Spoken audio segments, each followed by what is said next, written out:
Guyana tells United Nations of renewed Venezuelan aggression. Auditor General wants City Hall to scrap their financial records altogether. In the region, Peru seeks to redraft mining laws to benefit their people. And why we should scrap the ERC.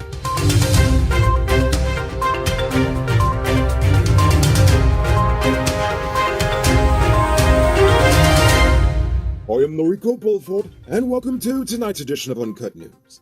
Speaking at the United Nations General Assembly in New York, the president said Venezuela's recent posture and actions amount to threats against Guyana. He also said that Venezuela cannot defy international law and continue to threaten us and sign pacts that undermine our nation's sovereignty. His statement came just a day after Maduro stood in front of the General Assembly claiming to have advanced peace dialogue over the last year. The border case is currently before the International Court of Justice. The Police Office of Professional Responsibility has completed its investigation into the shooting of Orrin Boston, and the file has been sent to the chairman of the Police Complaints Authority for review. A member of the SWAT unit remains under close arrest. Boston's family continues to press for a full independent investigation. There are also calls for the SWAT team's entire operation in the Essequibo last week to be investigated. Yesterday, workers of the Guyana Gold Board decided to join the winning team. On Wednesday, they named GAWU as the union to now represent them. They were originally represented by the General Workers Union, but seeing as GAWU seems to be the only union able to twist the government's arm, they voted to dump the GWU in favor of GAWU. GAWU said it welcomes the workers of the GGB to its fold. Established in 1961, the union is the largest in Guyana, representing almost 20,000 workers, including the majority of sugar workers, as well as workers in fish processing, forestry, rice processing, distilleries, services, offices, the oil industry, and others. Teachers, it's not too late to jump ship, just saying. The Georgetown City Hall's financial record keeping is so terrible that the Auditor General is literally telling them to scrap everything and just start afresh. Auditor General Deodat Sharma, whose office is tasked with auditing the government's books, says the deficient and unkempt financial records at City Hall have made it difficult, to say the least, for his team to keep track of municipal expenditures and make the necessary recommendations for better accounting systems. Sharma told reporters that a fresh financial system will help enable the audit office to properly audit the entity. According to the AG, auditors found a numerous set of gaps. One of those gaps actually lasted several years in terms of financial reporting. Seeing as the last time City Hall was audited was in 2004, he told them to get a new bank account and everything, because it doesn't make sense to go back to 2005. Are you one of the chosen few that benefits from duty-free? Good for you. Check out these amazing vehicles that just arrived at Best Buy Auto Sales. This 2016 Toyota Harrier Grand Sport Edition, this 2014 Range Rover Evoque, and this 2016 Lexus RX 200T are all on sale. They are all fully loaded and come with all modern features. Call or WhatsApp 662-0844 for more info, or visit their showrooms at Lot 171 Peter Street, Queenstown, or Lot 2 Lamar Street, and tell them Miracle sent you to get in on a sweet deal. Minister of Health Dr. Frank Anthony says that laminated vaccination cards can be accepted once all the relevant information is displayed clearly. This follows reports of persons laminating their document, and in some cases even reprinting it onto a convenient plastic card that the government should be printing instead. But instead of actually distributing plastic ID cards themselves, they are instead officially sanctioning the practice and are encouraging business owners to accept it as long as the important info is shown. 50-year-old businessman Nigel Headley and 24-year-old Amir Jaitoon died after their truck toppled over yesterday afternoon. The police say 4 men were on the truck when it ran off the muddy roadway at 53 miles Essequibo River. The truck was fully loaded with lumber at the time when it toppled over. The men were pinned under the weight, thus killing Headley and Jaitoon. Yesterday morning, 62-year-old cane harvester Teochand Lalchon was crushed to death by an excavator at the Iflut Estate, Bakdam.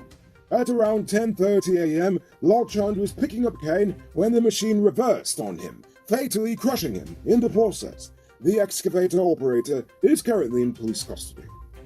Hey, I'm interrupting this program to let you know that not all truck parts are created equal. Some does work hard without any problems for a long time, while others does make your truck broke down quick and got you running your pockets again. Get genuine high-quality parts from Powered Automotive Truck Spares and Engine Parts and extend the life of your repair. They're the authorized dealer in Guyana for Hammer USA products like brake valves, clutch discs, universal bearings, and others. Visit them at 1161 EE Eccles or call them on 697-0171. Powered Automotive, the #1 truck and engine parts store in Guyana. If you didn't know, well, now you know. It's now time for today's Runner Report. Today, the nation recorded 258 new cases. There are 744 persons dead, 37 in the ICU, 3,644 in home isolation.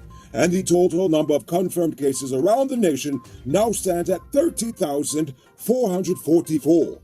So please, people, wash your hands frequently. Avoid touching your nose and mouth and mask up before you leave the house. When you do leave home, try to avoid enclosed spaces and large crowds. And remember to give 6 feet of space between you and others. Now let's take a look at the region. Peru is the world's #2 copper producer, and leftist President Pedro Castillo wants to raise taxes on mining companies to fund social programs. With this in mind, yesterday, Peru's Energy and Mines Minister Ivan Moreno said the government wants to revise the framework for the country's mining industry, redrafting the umbrella law that regulates the sector, as well as the legislation that sets royalty payments. He also said all new mining projects should have a neutral effect on the people, often indigenous communities who live near Peru's Andean mines, with royalties planned to go to the regions rather than the central governments. Wow, if we did that over here, Essequibo would easily be the richest county in Guyana. After the world recently watched footage of Border Patrol agents pretending to be slave catchers on the US-Mexican border, Special Envoy for Haiti, Ambassador Daniel Foote, has resigned. Foote quit the job, saying that he will not be associated with the United States' inhumane, counterproductive decision to deport thousands of Haitian refugees and illegal immigrants to Haiti, a country where American officials are confined to secure compounds because of the danger posed by armed gangs in control of daily life. Foote said U.S. policy on Haiti remained deeply flawed, and that his recommendations had been ignored and dismissed. Well, of course, because they're all imperialists, Foote, didn't you know? And now for our stupid news of the day. You know what I think is stupid? The ERC in its current form. They are a huge waste of taxpayer money, having spent $1 billion Guyana dollars since its inception. I wouldn't be mad at the organization if those $1 billion were actually being put to good use in, actually ending racism in this country, but it's clearly not. Racial tensions are still quite high. But when tensions were at its height last year, the ERC was notably silent. Instead of coming up with innovative and helpful programs to bridge the ethnic divide and inspire common national unity, they thought it would be a better idea to abuse critic once for being offensive and have a set of poor folks arrested because they said something naughty on Facebook. But it shouldn't be too surprising that they were unhelpful to solving the race problem, since they have racist old farts like Roshan Khan on the board. It's for these and other reasons why I say they need to scrap the ERC and start all over again. Only allow people under 50 on the board. Racist old folks already run enough things in this country, don't give them this as well. Next, they should try to study the roots of the ethnic distrust that exists in the country and start from there. We already know it has political and historical roots. Just start from there and then work backwards till you find a solution. Duh, it should be obvious. Currently, the ERC operates on the flawed premise that you can solve hate by making it illegal and doing nothing else, which honestly is pretty stupid. If it were true and that actually worked, then black people in America wouldn't be protesting about getting shot right now. Ultimately, you can't change what's in a person's heart by making them fear a law. They will only change if you enlighten him or her. And if the ERC is not willing to do the heavy academic work to figure out how such a program could work for us here, then I say scrap the ERC, because it's pretty stupid. Don't miss the grand 50% off sale and get a free 1-month digital Prime bundle plan. Available at City Mall, Starbucks Square, Richardson Light Street, Marcy Turkine, and Marcy Providence. Shop early, limited stocks available. Moving on to our Uncut News Views poll question of the day. Every day we post a question about current events in the nation, the region, the diaspora, and how you feel it relates to us. So you give your responses in the comments and we'll read the best ones in the following episode. Yesterday's question was, do you support the call for reparations for slavery? Ananda Smith-Witter said, of course, it should be given to those of African descent. Carl Samoa said, it should be given to a specifically created organization with trusted Afro-Guyanese elders for the development of Afro-Guyanese and their well-being. And please do not make the mistake of putting a politician there or a corrupt business crony cabal. Oh, I agree with every single part of what you just said, Carl. And finally, Brooklyn Roadshow said, I'm all in for reparations. It should be given to an Afro-development organization within the Afro communities throughout the Caribbean islands and Ghana, rebuilding a better education system, including history of Africans, and not just the European ideologies, sports, better housing and sanitation for the communities, and equal opportunities to jobs, and of course, social justice. So for tonight's question, do you believe the ERC should be disbanded, reformed, or should it be replaced by something else? I really want to hear what you feel about this. So think about that question and tell us in the comments below. If your response is good enough, we just might feature it in our next episode. Anyway, that's all the time we have for tonight, and check us out tomorrow for another. Until then, I'm Rico Bullford saying good night, folks.